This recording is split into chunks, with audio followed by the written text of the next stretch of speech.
Zweig Group invites all AEC industry leaders to the 2024 AEC Small Business and Entrepreneurship Forum, the premier event for small firms in the AEC sector. Experience innovative strategies and insights on May 21st, crafted by Zweig Group's industry experts. Engage in keynotes and interactive sessions focused on recruitment, retention, and business growth. Join Zweig Group for this unique networking opportunity and take your business to new heights. Secure your spot today and be part of the AEC industry's future. Visit zweiggroup.com for more information. The Zweig Group team looks forward to welcoming you.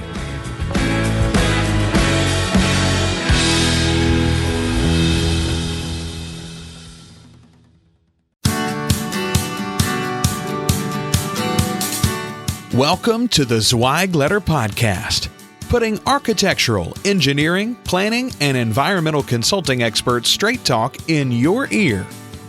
These podcasts deliver great interviews with industry leaders and Zweig Group's 3 decades of invaluable research, leadership, management, marketing, client, and HR advice directly to you, free of charge. The Zweig Letter Podcasts let you develop personally and professionally, wherever you are.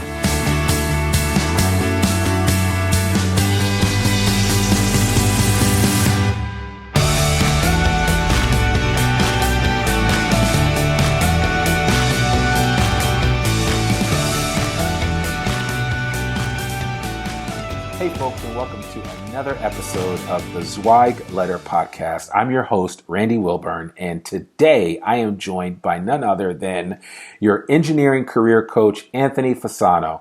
Anthony, it's so great to have you on the show today. I really appreciate you joining us. How are you doing?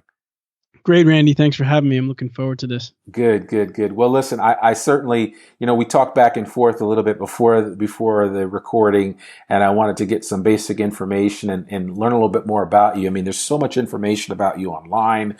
If people want to find out about you through YouTube, and we'll talk more about that later, but I've got a great bio here of you, and I want to share that with my listening audience before we actually jump into this. So just for you folks that don't know who Anthony is a globally recognized entrepreneur, best-selling author, speaker, engineering career coach, and author of the popular ASCE Careers and Leadership blog. He is also the author of a best-selling book for engineers entitled Engineer Your Own Success: 7 Key Elements to Creating an Extraordinary Engineering Career. Anthony is the founder of the Engineering Management Institute and the Engineering Career Coach, which have helped thousands of engineers develop their management and leadership skills. Anthony is also the host of the popular iTunes podcast, the Engineering Career Coach podcast, which actually I was on one time, which I was really appreciative of him having me on there. It's a civil engineering podcast, and most recently, Engineering Career TV. Anthony has also co-authored, which I'm sure is probably his most prized accomplishment, a series of children's books with his 9-year-old daughter titled Perpy the Purple Dragon. They have delivered hundreds of the books to pediatric cancer centers around the world. I think that's amazing.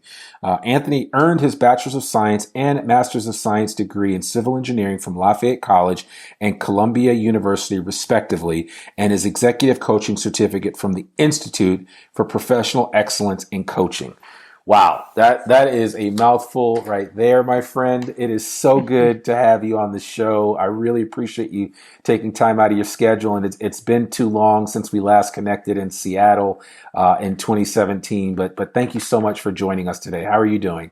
I'm doing great, man. It's a pleasure to be here. I had a great time in Seattle with you guys, and just want to keep helping engineers. Yeah, absolutely. Well, in that vein, I think it was, you and I talked, and one of the things that I want to do on this episode is to really speak to those engineers and architects for that matter, because we're not, I think your advice works well throughout the design industry, especially for those young engineers and architects and kind of where they go and how they develop themselves. And, a lot of times, and you would probably agree with me, most people, most engineers and architects, and just about pick any profession, there's not a lot of preparation done in school for how an individual should manage themselves in the workplace. Would you agree with that? No, absolutely right. Yeah. There's really not much at all. Yeah. So I think you've gone to great lengths. You and your team have gone to great lengths to develop some trainings and some quite a bit of information to help that young engineer to, get started and, what it means to get your first job and what you can expect. And so talk a little bit about just what the landscape currently looks like right now. And this is 2018 when this particular episode is being recorded, but talk about the changing landscape, which I can imagine. I mean, you're not an old guy, but you've been around the block at least once, and things have changed even since when you graduated from college. But talk about the changing landscape for these young engineers and what they can expect coming into the workplace right now. Yeah, absolutely. And I think that this is something that's important, whether you're an AE professional of any type, engineer, architect, surveyor, geologist, scientist, or you're an executive with a firm, focused on growing your firm. The biggest change is that since time has gone by, there's more, you need to have your professionals do more. So like when I was in high school, which is when I started surveying for a small CE company, you were doing a lot of the technical stuff, drafting, designing, etc. But then as I started getting older, what I noticed was that, budgets were shrinking. Everything was becoming a little bit more stressful, a little bit faster. And they needed you as the engineer, in my case, to do more things. So not just designing anymore. So talking with clients, corresponding. As soon as you were ready, start to build new business. So basically you had to start doing a little bit of everything. You had to be an engineer, you had to be a manager, you had to be a leader, all rolled into one. Right. And so that's what I've been focused on helping engineers do, because there's really no course for that in school. There's no preparation for that in school. And, because I have a couple of podcasts, I've been able to interview many executives. And when I ask them what they're looking for in professionals, they're looking for well-rounded professionals that can do everything. Exactly.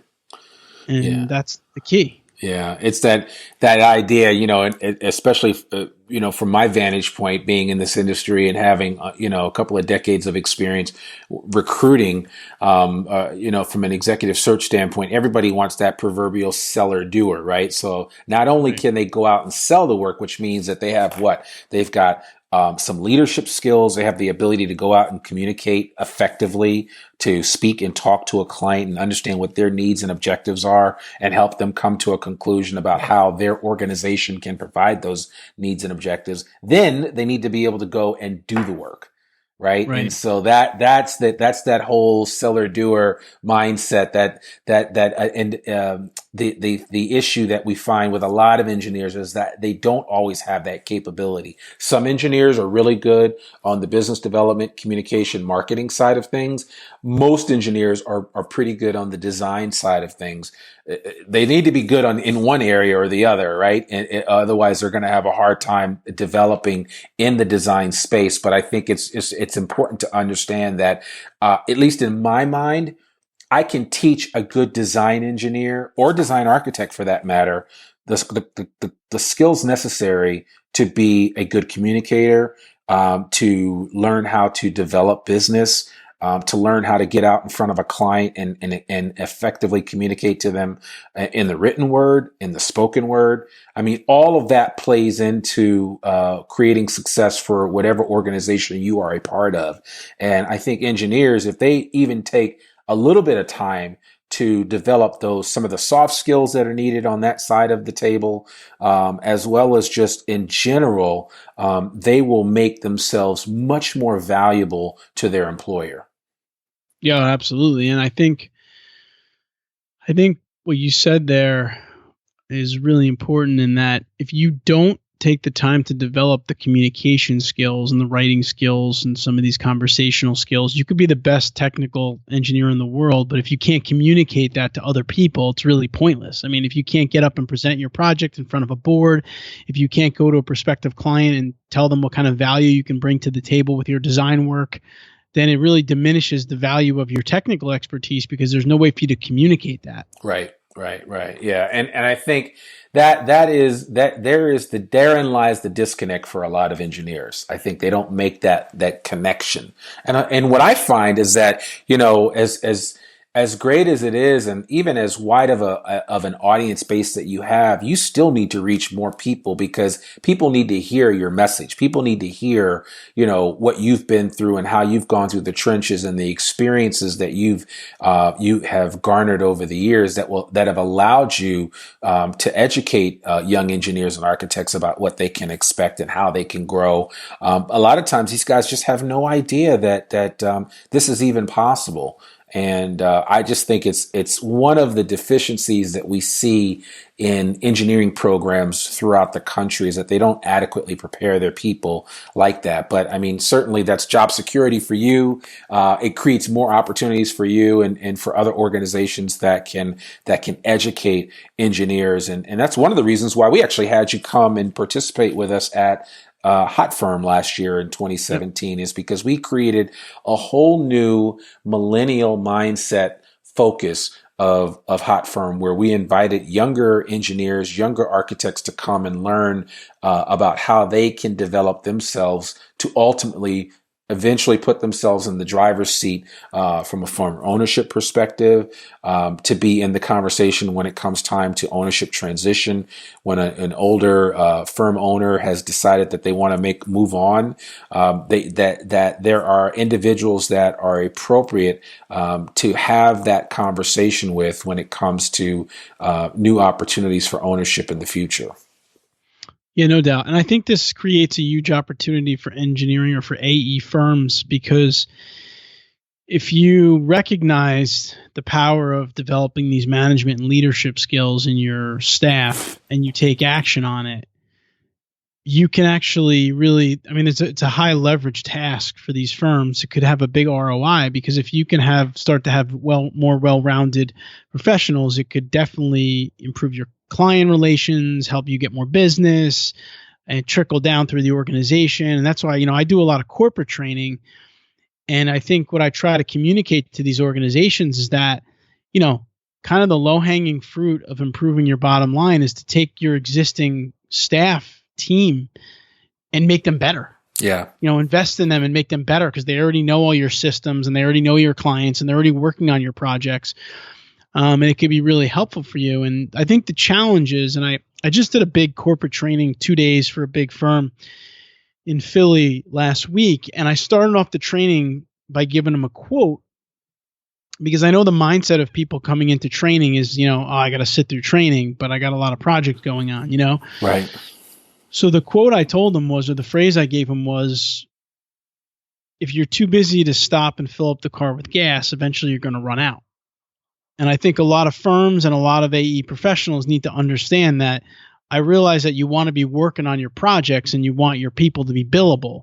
But if you take some time and invest in them, they're going to be actually much more productive than they were before they actually, made improvements. And so I think that that's something that I try to impart upon firms, upon executives, upon the engineer and the architects themselves, is that, you have to dedicate some time for improving these skills, no matter how busy you are, because you just won't be able to broaden your horizons. You just won't be able to improve overall if you don't take the time. Yeah, absolutely. Yeah, it's one of the number one challenges that firms face, and it's one of the reasons actually why, Anthony, why firms are losing out on really good talent, because, what we're seeing is that firms are not able to keep really smart and growing individuals within their organization because they don't offer professional and personal development to continue that growth. And if you get a young engineer or young architect on your team that's constantly looking to learn and is on the cutting edge of where technology is in the industry and the way that projects are being managed, and you as an organization can't provide that, you create an opportunity for them to leave your firm and go someplace else. Yeah, no doubt about that. And I talked to a lot of firms about that. You have to somehow create like learning opportunities, whether it's programs within your firm. And I've helped some firms build some of these programs, but the thing that's important is that you have them available, because, engineers and architects and design professionals, they want to know what the company has in store for them to be able to be successful. Right. Because it's a competitive arena out there. Yep. And if they know that their companies has programs that are going to allow them to succeed and build some of the skills that you and I are talking about, then they're going to be much more committed to the firm. Yeah, absolutely. Yeah. And that, I mean, it goes without saying. So you're hearing a lot of the same things that I'm hearing. I would be curious just to kind of go one step further and to know, what do you think are some of the biggest challenges within that framework that engineers face? I mean, what are their biggest fears when it comes to gaining additional skills in the area of, say, communications and, specifically communications? Yeah, sure. I mean, I think there's a couple of challenges. I think one of the challenges is the trade-off of your time. So, they have projects and they have stress and pressures to be billable, and anytime that they're not, they're going to have some kind of consequence for that, which again comes back to the firm reaffirming that they want them to spend some time on development. So that's one big one. And I think the other big one is confidence. I mean, it's not easy to get up in front of a room and speak. It's not that easy to focus on some conversational strategies that are going to make you better. And I think sometimes engineers, because we have mostly technical training and backgrounds, being able to do some of those communication related skill sets or implement or develop them is not an easy thing to do from a confidence standpoint. So you need to think about ways to get creative and force yourself to, push yourself a little bit beyond your horizons and your comfort zone in terms of those things. Right. Yeah. And I mean, you're absolutely right. And that was one of the things that I've been talking about a lot lately, which is like public speaking. I think it's one of the top 3 fears that anybody has. Engineer, it doesn't matter whether you're an engineer or not. Most people struggle with public speaking. Most people struggle with getting up in front of an audience and sharing something. But I got to tell you, especially in the design industry, if that's the one thing that you can overcome in terms of your ability to communicate, you will be head and shoulders above the rest, because you and I both know the average engineer and average architect would rather just put their head down and get to work on Revit or some other program and just do some design work. And they would rather not be subjected to that scrutiny of having to share or exchange ideas in some type of public forum, whether it's just one-on-one with a client, or whether it's in a larger setting with other peer organizations and their peers. And so that's the big challenge. And if engineers can even overcome that, especially even on the public speaking side, not saying that they've got to go out and speak to an audience of 1,000, but just, being able to effectively create a simple message to deliver to 10 to 15 people will make all the difference in the world for that individual. Yeah, absolutely. And I think that, again, not doing it is a short-term, it's only a short-term solution. So, staying buried in your projects is going to help you be productive in the moment, but for a long-term career trajectory, it's not going to really help you to be able to grow, because you're going to need the skills we're talking about. You're going to have to go to planning board meetings and get approvals. You're going to have to make client presentations. You're going to have to speak in front of a board or your board in your company or other leaders. So those are things you're going to have to do to be successful. And you can avoid them temporarily, but you're not going to be able to avoid them long term if that's where you want to be as an owner in your firm. Yeah, no, absolutely. And I just, I'm interested to hear it. You come in contact with a lot of young engineers and even some architects. I'm just curious to see you check these guys' temperature all the time. What are you hearing from the average engineer right now about their fears or concerns about the workplace and their inability to do something or their ability to do something? What are you hearing? What is the constant refrain that you hear over and over again when you're talking to these young engineers? Well, again, I think the biggest fear that I hear is that they don't have a long enough leash to do some of the training and some of the developmental stuff, because there's pressures of projects and clients and deadlines and billability. And that's a concern for engineers. I mean, I think in this day and age, a lot more engineering professionals are savvy to the idea that they need these skills. Right. So I think we've made some progress in that regards. I think people are starting to understand more that the management skills, the core skills, the communication skills are really super critical. They just still don't feel comfortable enough taking the time to develop them, or maybe they don't really know how to develop them. Mm-hmm. I think those are the couple things that they fear. But what I have seen in companies that have been successful is making sure that they have avenues to do that, whether it is an in-house training or whether they make sure that they let each employee know that you have X amount of budget for some training or some programs that you can take. And I also see that when the supervisors are good mentors for their team and they're mentoring them and they're giving them some tips on these different things, I've also seen them to be very successful. In fact, I just recently interviewed a young manager on the Civil Engineering Podcast. I think he was about 40 years old, division manager. And, it was obvious to me that he had taken time to develop those skills. And he talked a lot about, getting out of the office once a week with his mentor, with his supervisor, and just walking around and talking about stuff and thinking about ways to develop.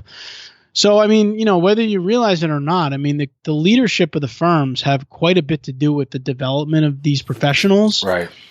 And I think that gets forgotten. I don't think that they realize the power that they have and and how much they can change the trajectory of the firm overall by investing in these people. Yeah. So based on that statement, would you surmise that the average firm leader doesn't really take enough time to consider that in your estimation based on what you see? I know what the answer is for me. I'm just curious in terms of the firms that you're running into contact with on a regular basis. Yeah, 100%. Luckily, the firms that I typically end up working with are firms that, pretty much realize that. That's why they're contacting me. But the ones that I tried to do work with that aren't necessarily interested is mainly because the leadership is not focused on what I like to call high leverage strategies. Meaning, if you like I said, if you invest in your staff and they all start working better and they become better managers, that's a major ripple effect among the organization. Yeah, and that's a very high leverage strategy and investment you can make. Whereas I think a lot of the executives in the firms that don't decide to pull the trigger on training is because they're really locked into what's on their desk today. Yeah. They got a lot of fires to put out. Maybe they're working on a merger or something and they're so focused on it, but they're forgetting about the overall trajectory of the firm and what it's going to take to push you, from whether it's 6 to 7 figures or 7 to 8 figures or 8 to 9 figures. It's all going to come down to the people. Yeah. And so I think that is a big challenge again, they're under a lot of stress too.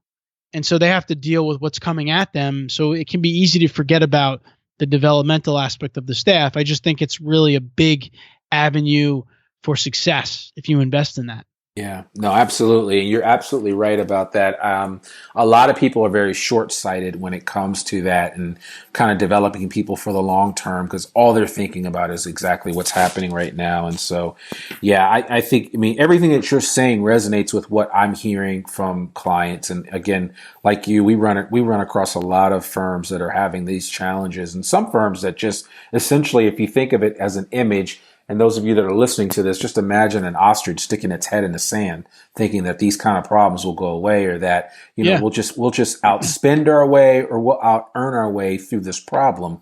But if you don't deal with the issues that you're going to encounter by not properly developing your talent, you're going to lose them to the competition. So you might win in the short term, in the near term with a project or two, but in the long term, the company that is competing against you, that's fully developing their people, that have mentoring programs in place, that have a lot of opportunity for professional and personal development, will go much further in attracting great talent to come and work with them and to stay with them. Yeah, no doubt. And you guys know this from the Hot Firm Conference. A lot of these companies that win awards, they have programs for their staff. They have developmental programs for their staff because it's not a mistake that they're the ones winning the awards, because they're taking the time to engage with their staff, give them opportunities for development. And the one thing too that I'll tell you that's really interesting, because I've coached a lot of engineers in one-on-one situations as well, because a lot of firms will bring me in to like work with a manager that maybe isn't hitting the potential or whatnot. And what I find that's really interesting is oftentimes these professionals are less interested in their salary and more interested in the developmental opportunities. Yeah. Yeah. You know what I mean? That's so true. like the solution is not to give someone a raise. The solution may be to say, hey, listen, we're investing in some coaching or training or this course or this program for you because we want you to have the opportunity to develop these skill sets. Yeah. And, you'd be surprised. I think a lot of firms think that they just can give someone more money and it's going to keep them happy, but that's not necessarily the case. Yeah, no, absolutely. Yeah.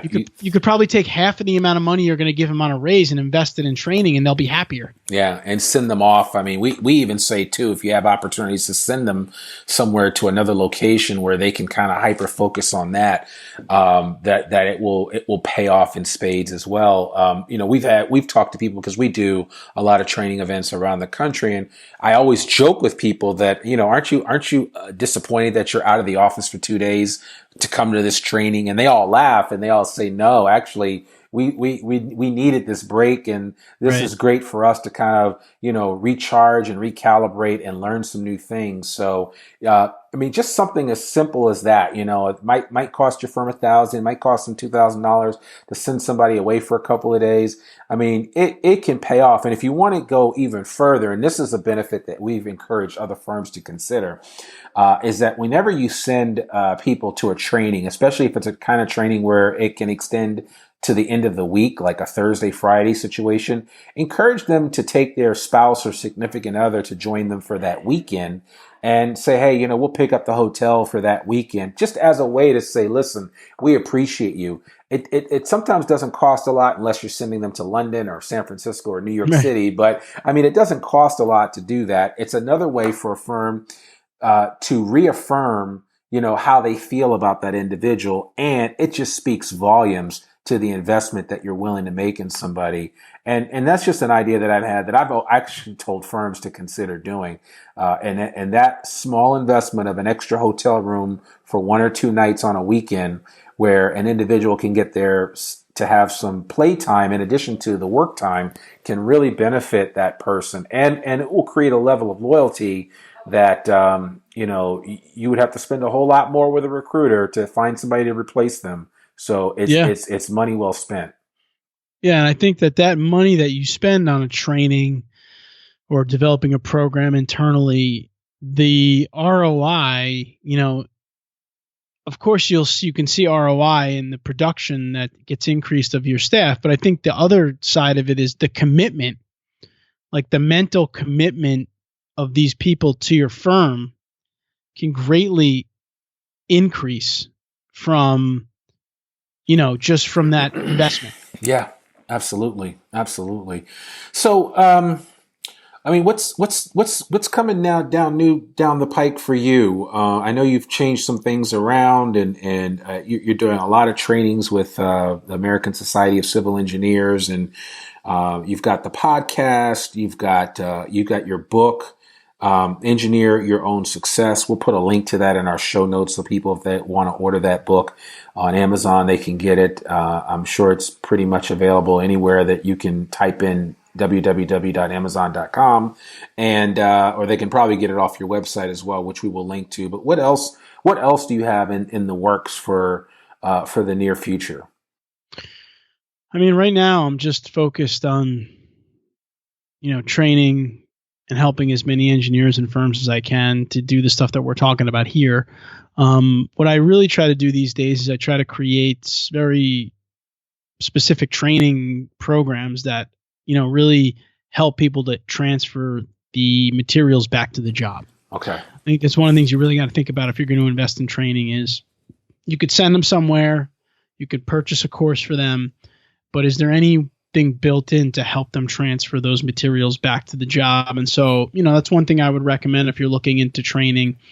You got to be aware of that. You got to be wary of that, because you could send someone somewhere, you could pay some money for someone, but unless there's some kind of follow-up or, coaching after the fact, it's really hard for them to implement it. Yeah.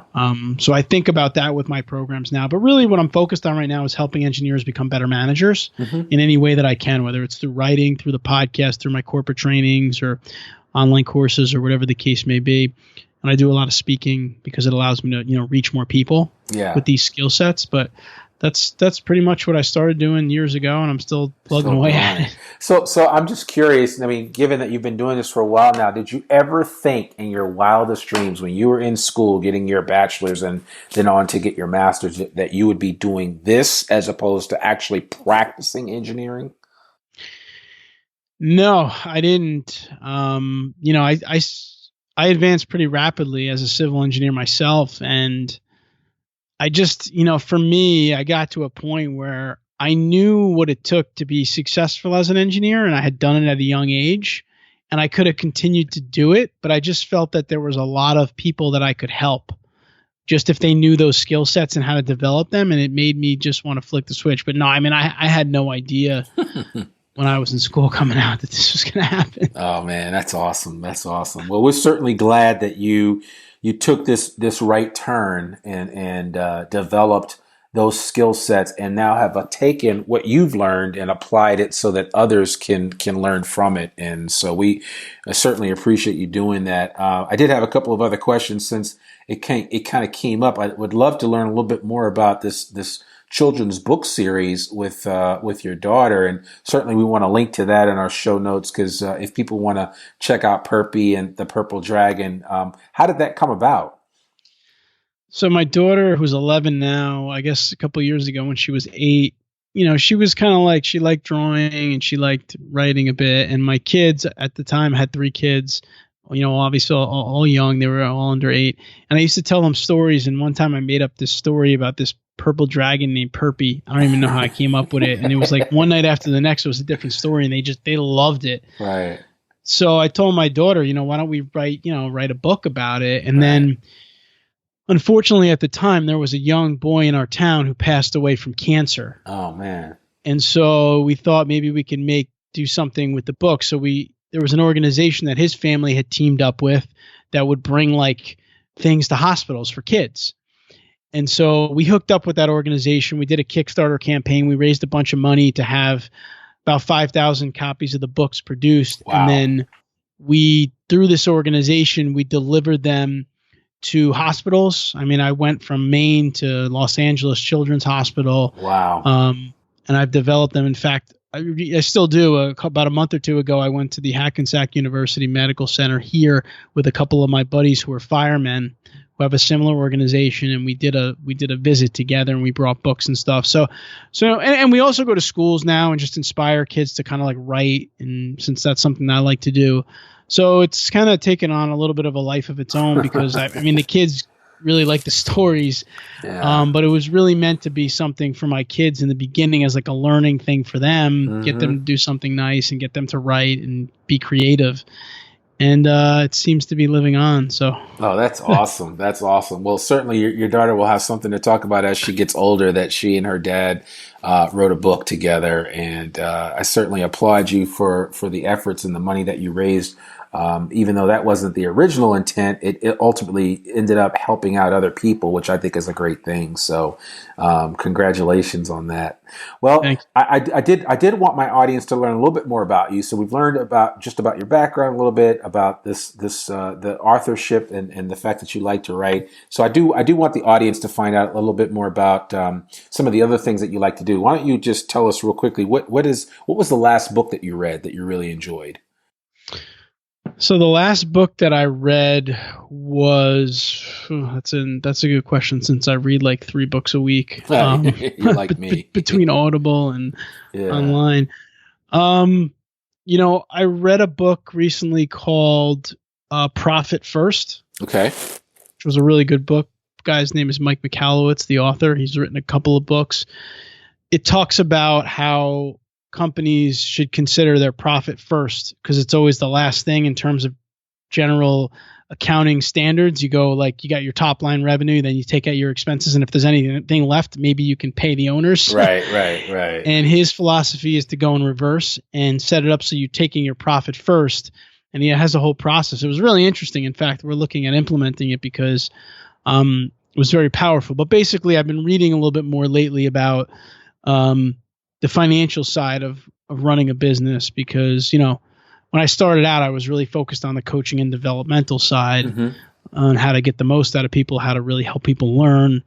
And now that that's worked and we're building this company, I've started focusing a little bit more on the financial health of the organization and how to build it in that regards. So. Okay. Oh, that's very cool. So all right, so we got your books. So tell me, what was the last movie you saw? The last movie that I saw, good question. I don't watch a lot of TV or movies, but we did watch one with the kids recently called Leap, which I think is a Disney movie, which was, it was fun. It was inspirational. And I also recently watched the Thor.